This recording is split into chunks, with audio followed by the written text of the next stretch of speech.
예배는 생명이다.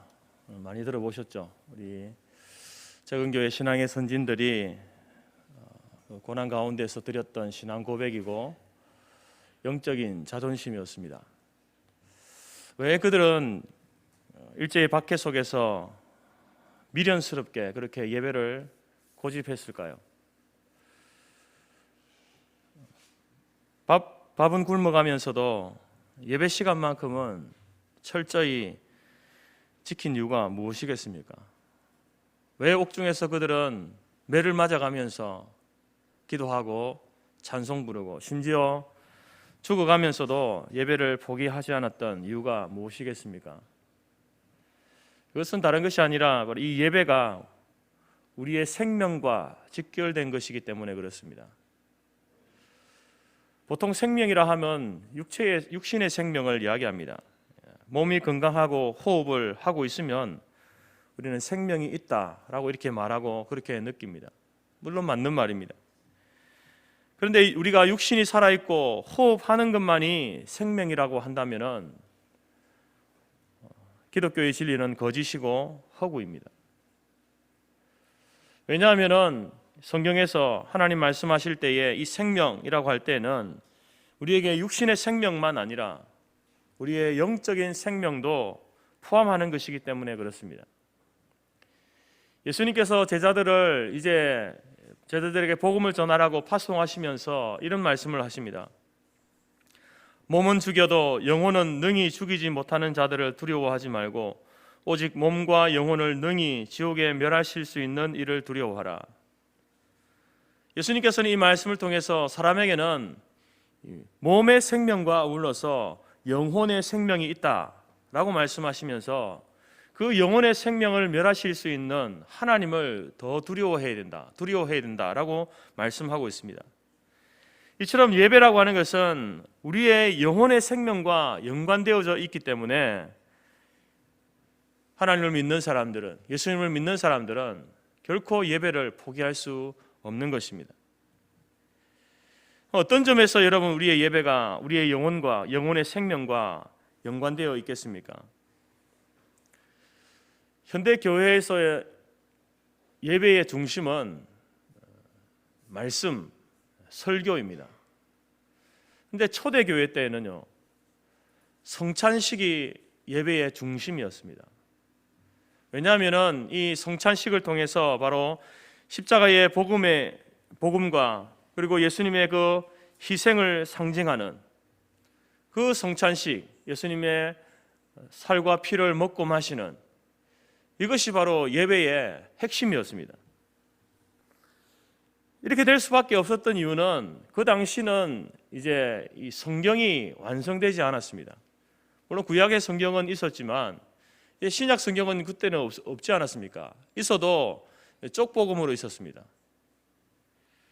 그래서 이 예수님의 가르침을 사람들은 입에서 입으로 전하고 또는 쪽복음을 통해서 이렇게 전하고 가르쳤습니다.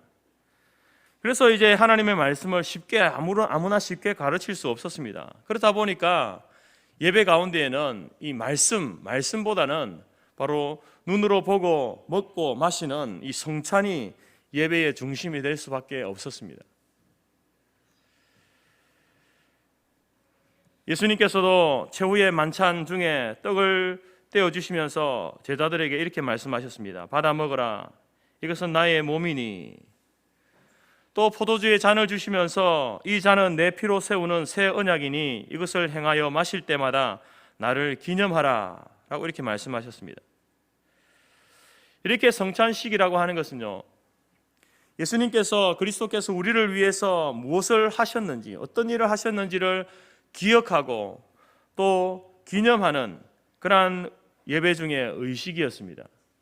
예수님의 그 희생이야말로 바로 우리가 받게 된 그 희생을 통하여서 받게 된 그 구원을 감사하고 기뻐하는 그러한 예식으로서 이제 성찬식을 행했던 것입니다.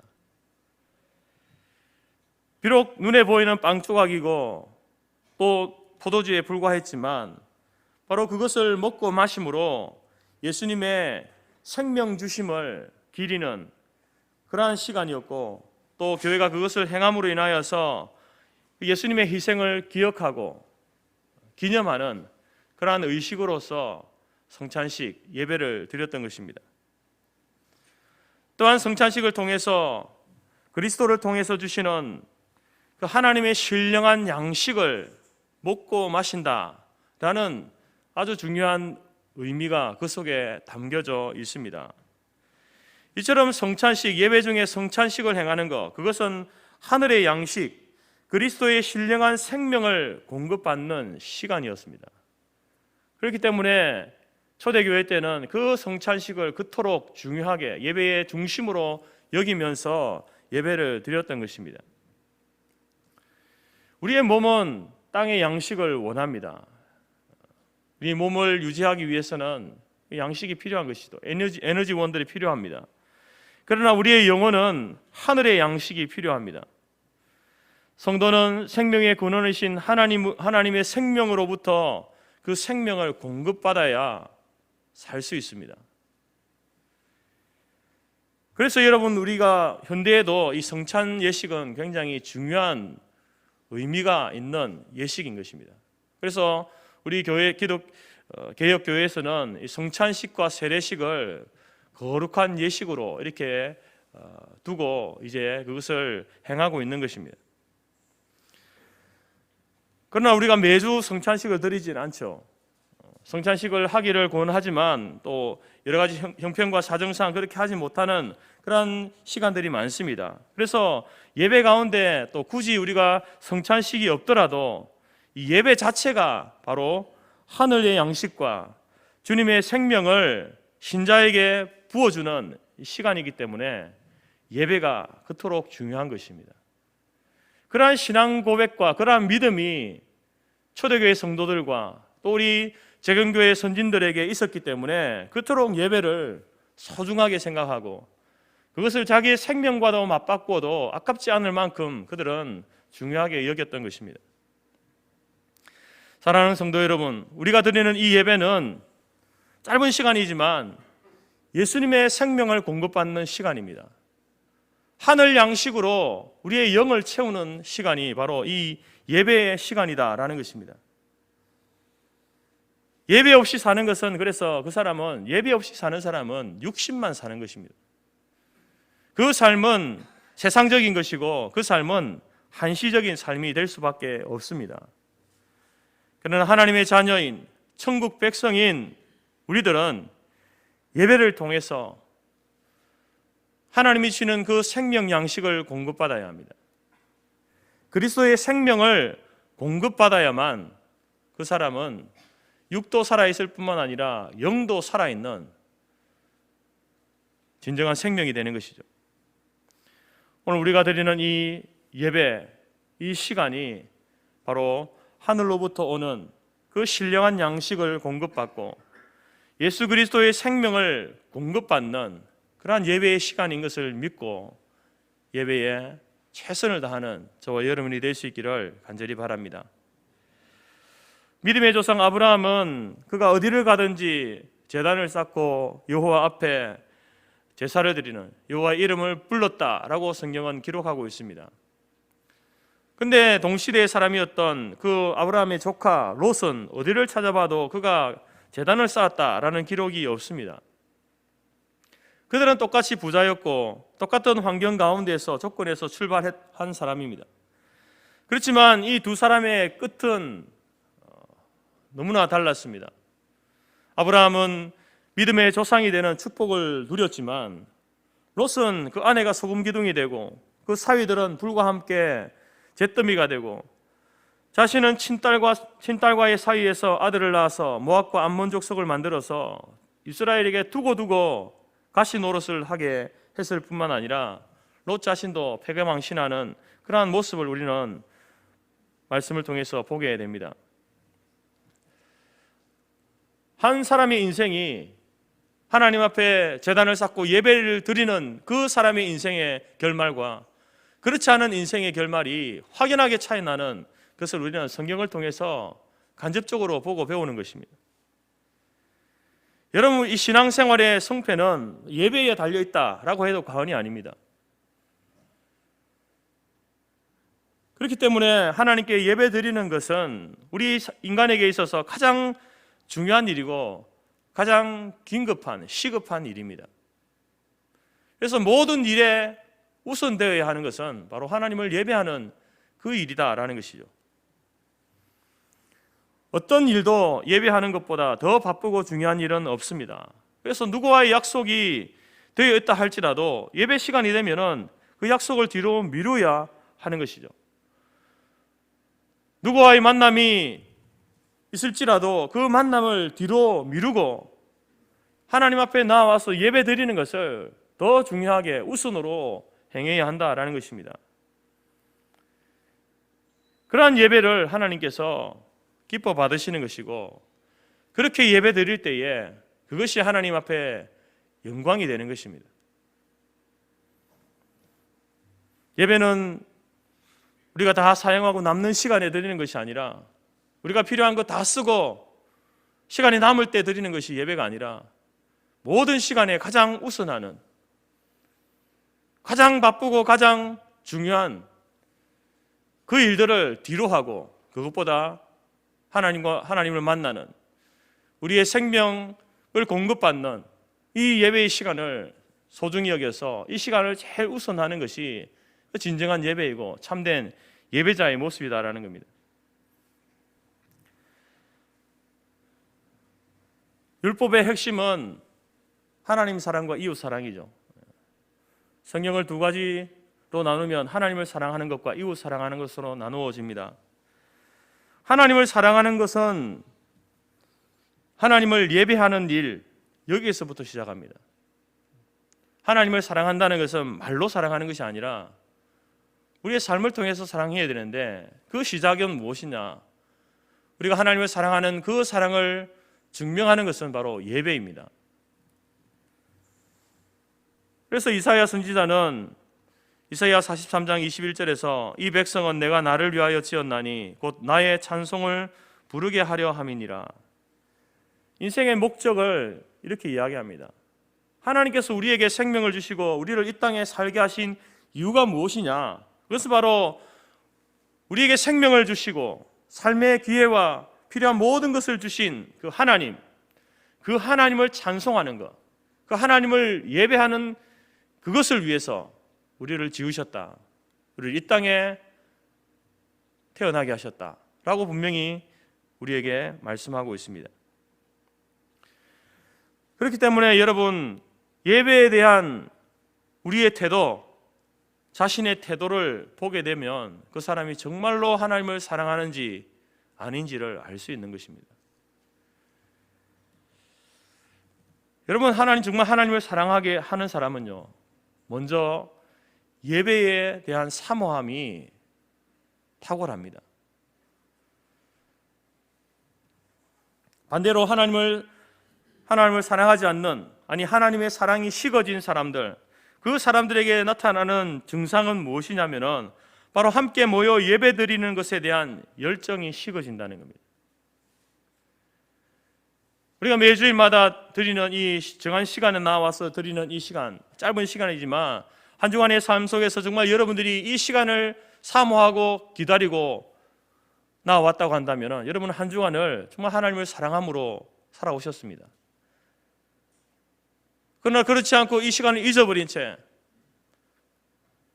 삶에 쫓기듯이 한 주간을 살아오셨다고 한다면 오늘 바로 우리가 하나님을 향한 그 사랑이 점점 식어져 가고 있다, 그것을 반증해 주는 것이다라고 해도 과언이 아닐 것입니다. 어떤 분들은 이렇게 말하죠. 너무 바쁘고 힘들어서 주일에 교회 나와서 예배드릴 시간이 없습니다. 여러분, 우리가 바쁜 것도 맞고 힘든 것도 맞습니다. 살아가는 삶이 한 주간 동안 세상 속에서 살아간다는 것이 결코 쉽지 않고 힘들다는 것을 잘 알고 있습니다. 그런 여러분들을 저는 존경합니다. 사실 목회자보다 여러분들의 삶이 더 치열한 것 아니겠습니까? 그러나 여러분 속지 마시기 바랍니다. 그럼에도 불구하고 하나님을 사랑하는 사람은 정말 바쁘고 힘들어도 예배에 생명을 거는 사람들입니다. 아무리 바쁘고 힘들어도 자신이 정말 소중하게 생각하는 것, 중요하게 생각하는 것은 절대로 양보하지 않는 법입니다. 정말로 그것을 소중하게 여기면, 정말로 사랑하면 양보하지 않죠. 이 예배가 그만큼 소중하다고 한다면 여러분, 우리는 어떤 일에 있어서도 예배를 양보해서는 안 되는 겁니다. 정말로 하나님을 사랑한다면 예배를 양보할 수 없는 것이죠. 청년들을 가르치다 보면은 웃픈 일이 많습니다. 웃픈 일이 웃기고 슬픈 일, 그걸 웃픈 일이라고 합니다.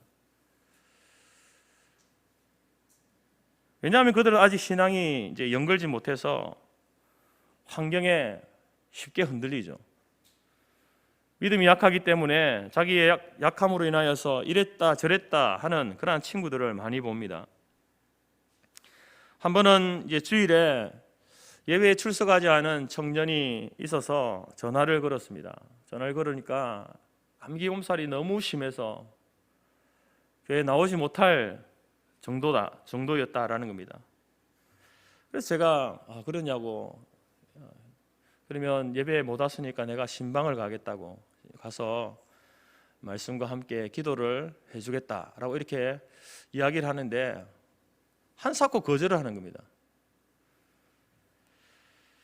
계속되는 신랑이 끝에 그 친구가 하는 말이 지금 밖에 있어서 목사님을 만날 수 없다는 겁니다. 밖에 왜 있냐, 아픈데. 친구와의 약속이 있었는데 그 약속을 어길 수 없어서 나왔다라는 겁니다. 여러분, 너무나 황당했습니다. 감기 몸살로 예배에 나오지 못할 정도였다고 한다면 어떻게 친구와의 만남을 밖에서 이렇게 가질 수 있는가, 참으로 어이가 없었습니다.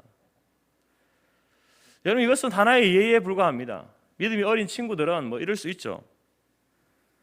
근데 여러분, 이러한 사소한 것들이 바로 예배에 대한 우리의 자세가 얼마나 자기중심적인지, 얼마나 환경에 좌우되는지, 정말로 하나님을 사랑하고 있는지를 되묻지 않을 수 없는 겁니다.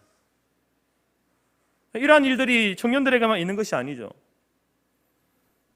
우리가 우리의 삶을 돌아봐도 이러한 것들이 있는 것이죠. 우리가 우리 자신에게 정말로 네가 하나님을 사랑하느냐 라는 질문과 함께 내 삶을 돌아보게 되면 참 부끄러운 일들이 많이 있다라는 것입니다. 하나님께서는 우리에게 안식일을 기억하여 거룩하게 지키라 라고 명령하셨습니다. 부탁이 아니라 명령입니다. 이 명령은 하나님을 생명처럼 사랑하지 않는 사람에게는 굉장히 부담스러운 겁니다. 지금처럼 바쁜 세상에서, 지금처럼 먹고 살기 힘든 세상에서 어떻게 이 명령을 지킬 수 있는가?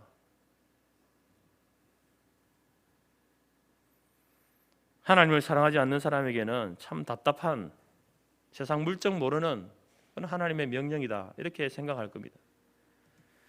그러나 여러분, 하나님을 정말 생명처럼 사랑하는 사람에게 이 명령에 대해서 그 사람은 아멘으로 반응할 겁니다. 예배의 기쁨과 예배의 혜택을 아는 사람에겐 주일에 짧은 시간이지만 교회에 나와서 하나님을 예배드린 것보다 더 큰 행복은 없기 때문에 이 명령이 어떤 면에서 부담스럽고 또한 어떤 면에서는 답답한 명령처럼 보이지만 그럼에도 불구하고 아멘으로 반응할 수 있는 겁니다. 여러분은 어떻습니까? 이 코로나의 시대에 교회에 나와서 예배드립시다, 주일을 주일답게 지킵시다 라는 말이 부담스럽습니까? 답답하십니까? 아니면 생명 양식을 공급받기 위해 정말 이 날을 간절하게 기다리고 계셨습니까?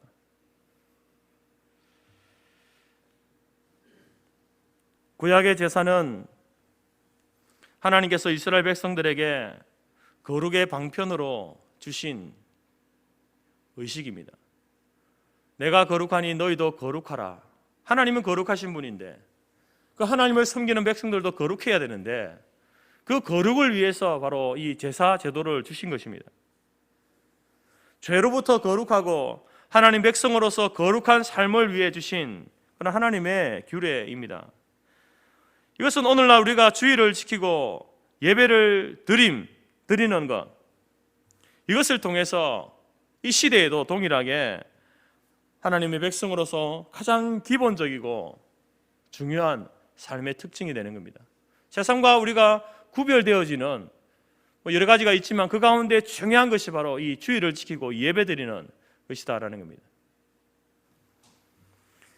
이스라엘 백성들은 하나님 앞에 예배드릴 때, 제사 드릴 때에 하나의 제사만 아니라 여러 제사를 한꺼번에 드렸습니다. 그래서 우리가 구약의 5대 제사를 살펴보는데 이제 이 제사들을 함께 드릴 때에 그 순서가 있는데 첫 번째는 속죄제, 두 번째 속건제, 번제, 소제, 그리고 마지막에 화목제, 이 순서로 제사를 드렸습니다. 먼저 내 죄를 고백하고 그 다음에 전적인 헌신을 다짐하고 그리고 나서 제사장과 그 제사 드리는 사람들과 함께 교제 나누고 또 참여한 이들과 함께 교제를 나누는 의미의 그 화목제를 마지막으로 드리면서 이제 제사를 드렸다라는 것이죠. 오늘날 우리가 예배 드릴 때도 이러한 원리가 우리에게 적용되어집니다. 예배 가운데에 그런 순서들이 다 있는 것이죠. 먼저 한 주간에 우리의 삶을 돌아보면서 자기의 지은 죄를 고백하고 용서를 구하고, 또한 우리가 말씀을 통하여서 우리의 몸과 마음을 다해 헌신하고 봉사하고 또 함께 화목제와 같이 교제하고 섬기는 것, 이것을 통해서 우리가 우리의 거룩함을 유지해가는 것이죠. 이런 예배의 순서들을 통해서, 이러한 훈련의 과정들을 통해서 우리가 우리의 거룩함을 유지해가는 것입니다. 오늘은 예배 부흥 세 번째로 화목제에 대한 말씀입니다. 이 화목제에 관한 말씀은 우리가 읽었던 레위기 3장 전체와 그리고 7장 11절부터 36절까지 이렇게 기록되어져 있습니다. 화목제라는 말은 우리가 이렇게 히브리어를 잘 알지는 못하지만 그래도 알고 있는 그 히브리어 중에 하나, 샬롬, 평안, 평화라는 말이지 않습니까? 그 샬롬이라는 말의 그 동일한 어원에서 나온 말입니다. 그래서 이제 화목제는 그 종류가 감사제, 소원제, 그리고 또 자원제 세 종류가 있는데 이 제사의 공통된 특징은 뭐냐면 평화, 화목입니다. 우리의 예배는 바로 그런 특징이 있는 거죠. 평화, 화목의 예배가 바로 오늘 우리가 드리는 예배입니다. 오늘 우리가 화목의 예배를 드릴 때에 이 예배를 가운데 기억해야 될 것은 무엇이겠습니까? 세 가지로 살펴보겠는데 첫 번째는 하나님과의 화목입니다. 오늘 말씀을 보게 되면 화목 제물을 드리려면 소와 양과 염소의 암컷이나 수컷 중에 흠없는 것으로 드려라, 이렇게 말씀을 합니다. 다른 제사는 번제나 이런 제사 보면 비둘기도 하지 않습니까? 비둘기를 화목제에서는 드리라고 말하지 않습니다. 그래서 나중에 이제 이 화목제의 특징 가운데에 그 제사 드린 것 중에 일부를 이제 제사장과 함께 드린 사람들과 나누어 먹지 않습니까? 근데 비둘기는 나누어 먹을 것이 없기 때문에 그 제물을 가지고는 드리라고 하지 않습니다. 소나 양이나 염소 이 세 가지 동물로 암컷이나 수컷 구분 없이 드리고 흠없는 것으로 드리라, 이렇게 말씀을 하고 있습니다. 그리고 번제는 의무제입니다. 반드시 드려야 하는 제사입니다. 그러나 화목제는 자원해서 드리는 겁니다. 필요에 따라서 드리는 거죠. 필요가 생기면 드리는 것이 화목제입니다. 그래서 그들의 삶 가운데 하나님 앞에 감사하고 하나님의 은혜에 대한 고마움을 표현하는 그러한 제사, 이것이 화목제사였습니다.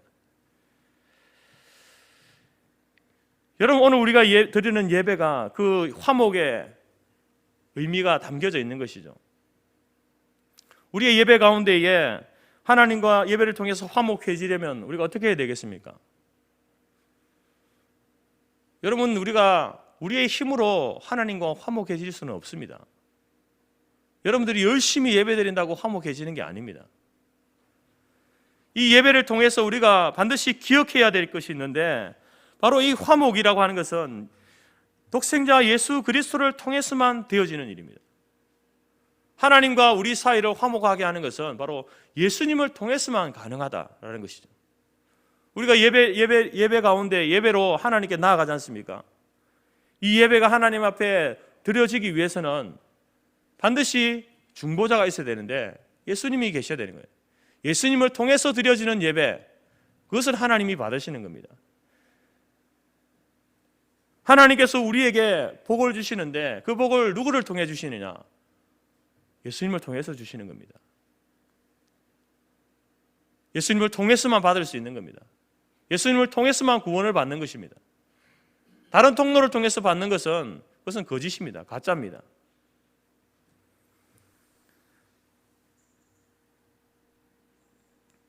로마서 3장 25절에 이 예수를 하나님이 그의 피로 인하여 믿음으로 말미암는 화목 제물로 세우셨다. 예수님께서 바로 구약 시대의 그때의 소와 양과 염소와 같이 예수님을 바로 우리의 화목 제물로 삼으셔서 드리셨다라는 겁니다. 그래서 예수님이 십자가에 죽으시는 그 사건은 그 십자가의 보혈을 통해서만 우리가 하나님과 화목할 수 있는, 화목해질 수 있음을 우리에게 이야기하는 것입니다. 이 사실을 예배 가운데 나온 사람들은 이 사실을 믿는 믿음으로 예배를 드려야 되는 겁니다. 내가 나왔지만, 내가 예물을 드리지만 예수를 통하지 않고는 결코 하나님 앞에 드려질 수 없고, 하나님께서 우리에게 주시는 그 복도 예수님을 통하지 않고는 결코 나에게 도달할 수 없음을 기억하고, 우리의 중보자 되신 화목 제물이 되신 그 예수님을 기억하고 감사하는 예배가 바로 우리의 예배가 되어져야 한다는 것입니다. 예수님께서 제자들과 마지막 만찬을 나누시면서 이것은 내 몸이다, 이것은 내 언약의 피다, 이것을 먹을 때마다 나를 기념하라, 이렇게 말씀하셨습니다. 우리는 예배를 통하여서 요한일서 4장 10절의 말씀처럼 우리를 사랑하사 우리 죄를 속하기 위해서 화목 제물로 그 아들을 보내셨음을, 하나님께서 그 아들을 우리를 위해서 화목 제물로 보내어 주셨음을 우리가 믿어야 합니다. 또한 우리 죄를 위한 화목 제물이 오직 예수 그리스도밖에 없음을 우리가 기억해야 되는 것이죠. 그것을 우리로 하여금 다시 한번 상기하게 한 것이 바로 성찬식입니다. 성찬식. 예수님의 살과 피를 먹고 마시는 그것 자체가 중요한 의미를 지니지만, 그 살과 피를 먹을 때에 예수님께서 하나님과 내 사이에 나 사이에서 화목 제물이 되셨구나. 이 예수님 때문에, 예수님의 그 살과 피를 찢고 쏟으시는 이 십자가의 사건을 통해서 내가 하나님과 화해하게 되었구나, 화평하게 되었구나 라는 사실을 기억하고 감사하는 그러한 예배가 되어져야 한다는 것입니다. 그래서 우리가 오늘 드리는 이 예배 시간에도 여러분, 우리는 지난 한 주간의 삶을 돌아보면서 우리의 삶 속에서 하나님께서 우리를 원수의 손에서 지켜주시고 또 여러 가지 육체의 질병 가운데서 우리를 보호해 주신 그것에 대해서 감사하는 시간이 돼요. 우리가 범죄한 것을 고백할 때에 예수 그리스도를 통해서 용서해 주심에 대한 감사가 있어야 하는 것이고, 환난에서 구원받은 것, 그 하나님의 자비하심을 고백하며 드리는 감사가 반드시 있어야 합니다. 어려운 상황, 일을 만났을 때에도 하나님이 도우심을 간구하며 우리가 소원의 약속을 하는 것이죠.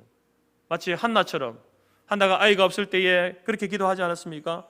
하나님 내게 아들을 주시면 그 아들을 하나님께 드리겠습니다, 소원하면서 기도했습니다.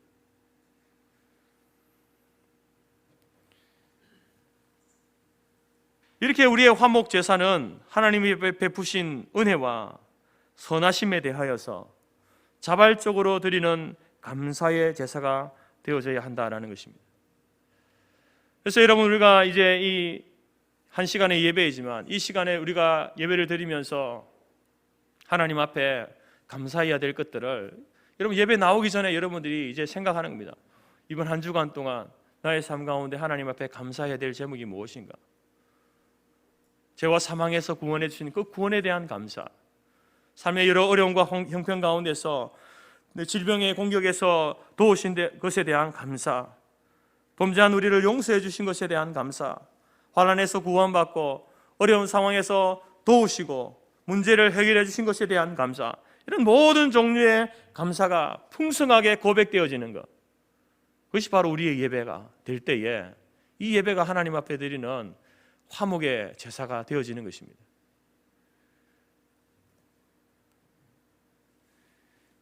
여러분, 교회에서 우리가 이제 예물을 드릴 때에 감사의 예물을 드리지 않습니까? 한 교회의 그 수준을 알려면은 그 성도들이 어떤 제목을 가지고 하나님 앞에 감사의 예물을 드리는지를 보게 되면 그 교회의 수준을 알 수 있습니다. 여러분, 우리 성도교회는 바로 하나님 앞에 나올 때에 정말 한 주간의 삶 가운데에 그것이 크고 놀라운 일이든지 아니면 정말 시시콜콜한 일이라 할지라도 그 하나님의 도우심과 하나님의 구원하심에 대한 감사가 풍성하게 넘쳐나는 그러한 예배, 예수 그리스도를 통해서 내게 주신 이 삶에 하나님이 도우신, 하나님이 구원하신, 하나님이 문제를 해결하시고 인도하심에 대한 그 감사가 풍성하게 넘쳐나는 그러한 우리의 예배가 되어지기를 간절히 바랍니다. 두 번째로 우리가 기억해야 될 것은, 이 예배라고 하는 것은 우리 중심을 드리는 시간입니다. 여러분, 화목 제물을 드릴 때에 이제 하나님을 향해 드리는 그 제물 가운데 하나님을 향해서 드리는 부분과 그리고 사람들이 함께 나누는 것으로 이렇게 구분되지 않습니까? 이게 이제 화목 제사를 드릴 때에 다른 제사와는 다른 특징입니다. 내장에 덮인 기름, 두 콩팥과 기름, 간, 이러한 것들을 떼어서 제단 위에 불사르라. 그것이 향기로운 냄새다, 이렇게 말씀합니다. 불살라 드려야 할 것이 무엇입니까? 불살라 드린다는 것은 하나님께 드린다는 것인데, 내장의 기름과 두 콩팥, 간,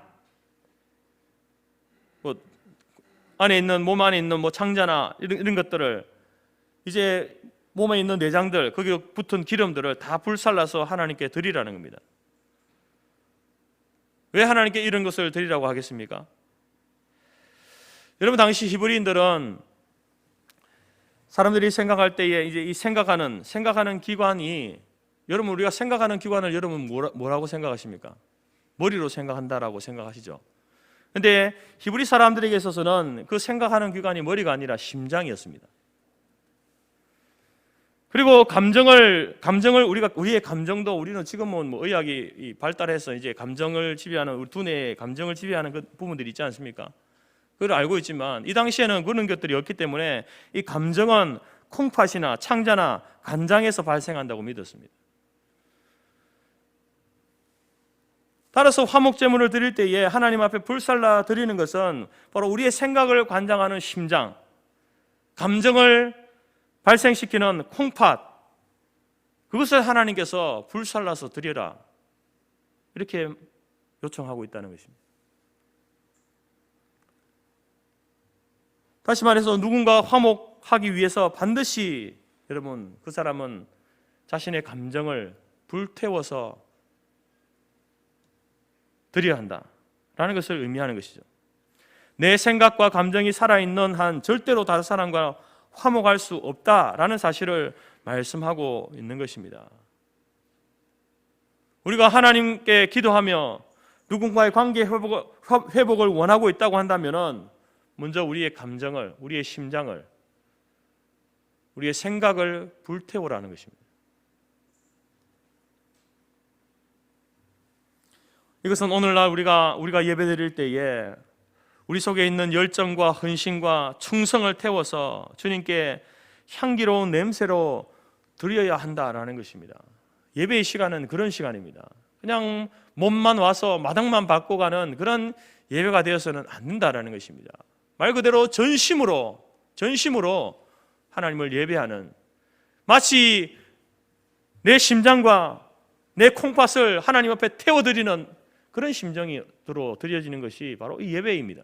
그런 예배로 드려져야 한다는 것입니다. 사무엘이 이제 이새의 아들 중에서 왕을 세우려고 할 때에 자꾸만 그 아들들의 외모를 보지 않습니까? 그때 하나님께서 뭐라고 말씀하셨습니까?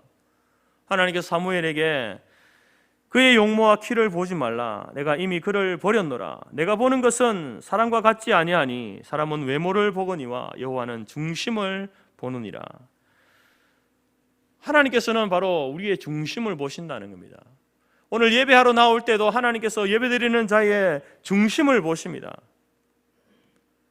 우리의 중심이 지금 어떠한 마음으로 예배를 드리고 있는지 하나님께서 그것을 보신다라는 것입니다.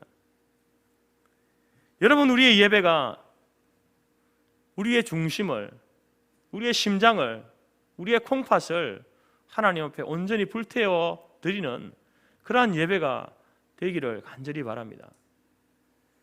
온전한 화제로 태워서 하나님께 드리시기 바랍니다. 주님이 기뻐서 어찌할 수 없을 정도의 그 마음의 열정을 불태워 드리는 예배, 그 예배가 바로 오늘 저와 여러분의 예배, 화목 제사가 되어지기를 간절히 바랍니다. 하나님께서는 그것을 향기로운 제물로, 향내나는 예배로 받으시겠다라고 우리에게 말씀하고 있는 것입니다. 형식은 다르지만 여러분, 이 예배의 한 시간이 정말로 이 앉아있는 여러분들의 그 몸이 활활 하나님께 불타 드려지는 그러한 예배의 시간이 바로 우리 성토교회 예배의 시간이 되어지기를 간절히 바랍니다. 그리고 세 번째로 기억해야 될 것은 이제 이웃과 화목해야 한다라는 것입니다. 여러분, 이제 콩팥과 기름 그것을 불살라서 이제 하나님께 드리고 남은 고기들은 어떻게 했습니까? 말씀을 보게 되면 이제 제사장과 제물을 드리는 사람과 그 가족과 이웃들과 함께 나누어 먹으라 이렇게 말합니다. 그런데 고기를 나누어 먹는데요, 원칙이 있습니다. 레위기 7장에 보게 되면 그것을 말씀하는데 7장 15절부터 18절 말씀에 이런 말씀이 있습니다. 감사함으로 드리는 화목 제물의 고기는, 감사제를 드릴 때에 화목 제물의 고기는 그날에 먹을 것이요 조금이라도 이튿날 아침까지 두지 말 것이니라. 그러나 그의 예물의 제물이 서원이나 자원하는 것이면, 서원제나 자원제로 드리는 것이면 그 제물을 드린 날에 먹을 것이요 그 남은 것은 이튿날에도 먹되 그 제물의 고기가 셋째 날까지 남아 있으면 불사를 지니, 만일 그 화목 제물의 고기를 셋째 날에 조금이라도 먹으면 그 제사는 기쁘게 받아들여지지 않을 것이라. 드린 자에게도 예물답지 못하게 되고 도리어 가증한 것이 될 것이라 시며 그것을 먹는 자는 그 죄를 짊어지리라. 여러분, 여기서 하나님께서 이 화목 제사를 드릴 때에, 그것이 감사제 혹은 자원제, 서원제 이 제사를 드릴 때에 감사제는 당일에 고기를 다 먹어야 된다. 그리고 서원제와 자원하는 예물로 드릴 경우에는 이튿날까지는 고기를 다 먹어야 된다 이렇게 말씀합니다. 목사님, 이게 뭐가 어려운 일입니까? 여러분, 만약에 소를 이제 제물로 드렸다고 가정해 보십시오. 콩팥과 기름을 다 제거하고 이제 불을 태워서 하고 남은 고기는 이제 나누어 먹어야 되는데 그 양이 얼마나 되겠습니까? 당시 보통 제물로 드려진 소 한 마리를 잡으면은 900명이 먹을 수 있는 양이랍니다. 근데 그것을 당일에 먹어야 되는데 가족들만 먹어서 그것을 다 먹겠습니까? 그 당시는 뭐 구약 시대는 가족들이 많으니까 그렇게 될 수 있지 않을까? 다 먹지 못하죠. 불가능합니다.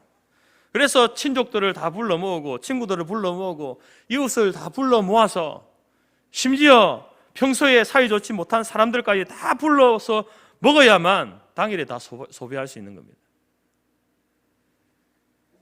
여러분, 여기서 우리는 화목제를 드린 후에 남은 고기를 당일에 다 먹으라고 하신 그 하나님께서 명령하신 이 이유를 발견하게 되는 것입니다. 화목제는 여러분, 하나님과 먼저 화목하기 위해서 드리는 제사가 화목제입니다.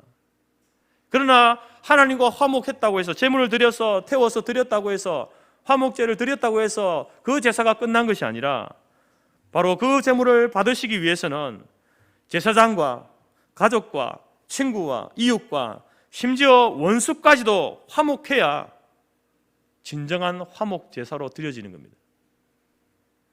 하나님께서 받으시는 예배가 된다는 겁니다. 여러분, 이것은 오늘 우리가 예배를 드릴 때에 이 예배라고 하는 것이 단순히 나하고 하나님과의 관계 속에서만, 물론 그것이 중요합니다. 나와 하나님과의 관계 속에서 드려지는 것이지만 그 관계로만 끝나는 것이 아니다라는 겁니다. 왜냐하면 이 한 자리에 나와서 예배 드리는 것으로 끝난다고 한다면 아무 문제가 없습니다. 앉아서 이렇게 개인적으로 하나님을 예배하는 그것으로 끝나면 무슨 문제가 있겠습니까?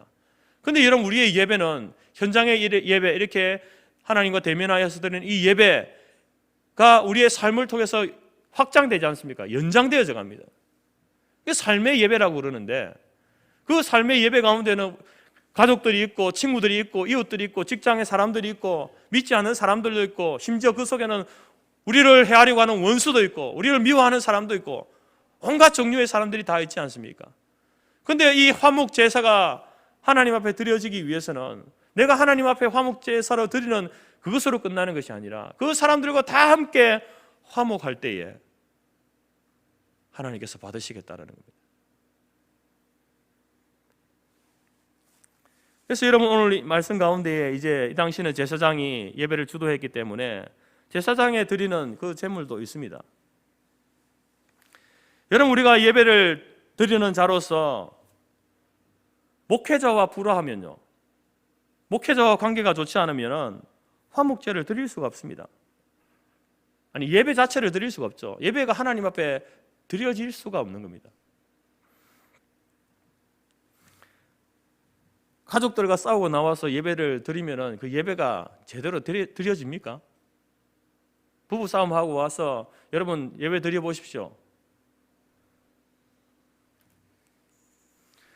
교우들 간에 불화하면서 화목제를 드릴 수 있습니까? 하나님 앞에 그것이 향내나는 예배로 드려지겠습니까? 결코 그렇지 못합니다. 내가 좋아하는 사람, 나를 좋아해 주는 사람과는 화목하기가 쉽습니다. 문제가 안 됩니다, 그것은. 그런데 하나님께서는 우리에게 심지어 원수와도 화목하라고 하십니다. 그때에 여러분, 그 제사가, 그 예배가 향기로운 냄새, 화목 제사가 된다라고 말씀하지 않습니까? 여러분, 우리는 예배 중에 화해하지 못하고 화목하지 못한 가족과 이웃과 교우를 찾아가 화해해야 합니다. 화목해야 합니다. 물론 그것이 한순간에 오늘 예배 드렸으니까 화해합시다 한다고 해서 화해되는 것은 아니죠. 그러나 우리는 부단히 이런 예배의 시간들을 통해서 또 성찬을 통하여서 우리가 왜 화해해야 되는지, 화목해야 되는지 이유를 깨닫고 예배 후에 식탁의 교제나 기도 모임이나 또 목장 모임이나 성경 공부나 여러 가지 봉사 일들을 함께 하면서 서로 화해하는 훈련들을 해나가야 되는 것입니다. 그러기 위해서는 여러분, 먼저 주의를 우리가 온전히 지켜야 되는 것이죠. 이렇게 해야 우리의 삶의 예배도 화목제로 드려지고 현장의 예배뿐만 아니라 우리의 삶의 예배도 하나님께서 받으시는 그러한 예배가 되어진다라는 것입니다. 사랑하는 성도 여러분, 예수님께서 하나님과 나와의 관계를 위해서 또 나와 이웃과의 관계를 화목시키기 위하여서 친히 화목 제물 되어 주셨습니다.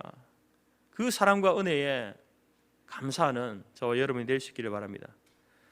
또한 그렇게 우리에게 명령하시는 그 화평의 삶을 살아가지 못하는 우리의 연약함에 대해서 회개하고 말씀을 통해서 다시 한번 우리가 결단하는 귀한 시간 될 수 있기를 간절히 바랍니다.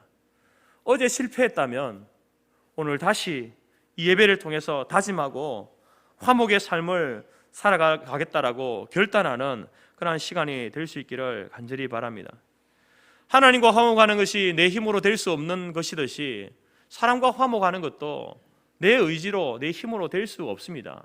그렇기 때문에 우리가 그 의지를 가지고 나아가지만 하나님이 도와주셔야 됩니다. 하나님이 함께 해주셔야 됩니다. 하나님이 내게 그 마음을 주시고 도와주시고 새로운 관계로 회복될 수 있도록 하나님께서 은혜 베풀어 주셔야 합니다 라고 간절하게 구하면서 그렇게 나아갈 때에 여러분, 우리는 하나님과의 화목뿐만 아니라 사람과의 화목도 점점 이루어가 우리의 모든 삶이 하나님 앞에 하나님이 향기로운 제물로 받으시는 그러한 화목의 제사로 드려지게 될 줄로 믿습니다. 예배는 우리의 영혼을 살리는 시간입니다. 우리 안에 하나님과 화목함으로 예수의 향기가 나게 되면, 여러분, 우리 안에서 예수의 향기가 나면요, 그 향기는 숨길 수 없습니다. 여러분, 이 부패한 음식 아무리 비닐봉지에 꽁꽁 묶어서 싸두어도 그 냄새가 밖으로 새어나오지 않습니까? 그렇듯이 우리가 예수 그리스도를 통해서 하나님과 화목하게 되어지면 우리 안에 예수의 향기가 나게 되어 있습니다. 그 예수의 향기도 숨길 수가 없습니다. 밖으로 배어 나오게 되어 있습니다. 새어 나오게 되어 있습니다. 그것을 밖으로 배어 나오게 되면 여러분, 우리도 이제 예수님과 같이 화목 제물로서의 역할을 하게 되는 것입니다. 예배를 잘 드리면 그처럼 우리가 죽었던 영혼이 살아나고 병든 육체가 회복되고 하나님과 화목하게 되어져서 여러분, 거기에서부터 시작해서 이웃과 화목하는, 이제는 심지어 원수까지 화목하게 되는 그러한 관계로 나아갈 수 있게 된다라는 것입니다. 오늘 우리가 드리는 이 예배가 그 화목의 출발이 되기를 간절히 바랍니다. 오늘 예배를 통해서 다시 한번 예수 그리스도를 통해서 하나님과 화목해 되어진 그 사실을 바라보고 감사하는 저 여러분 될 수 있기를 간절히 바랍니다. 그리고 이 하나님과의 화목을 통하여서 이제 여러분들이 한 주간 동안 가정에서, 세상 속에서, 직장 속에서, 학교에서 여러분 이웃들과 화목하는 화목의 제물로서의 삶을 살아가는 저와 여러분이 될 수 있기를 간절히 바랍니다. 이 거룩한 예배의 삶을 또 한 주간 동안 성공적으로 살아내어서 하나님이 기뻐 받으시는 그 예배의 삶을 드리는 이 한 주간의 삶이 저와 여러분의 삶이 되어지기를 주님의 이름으로 축복합니다. 기도하겠습니다.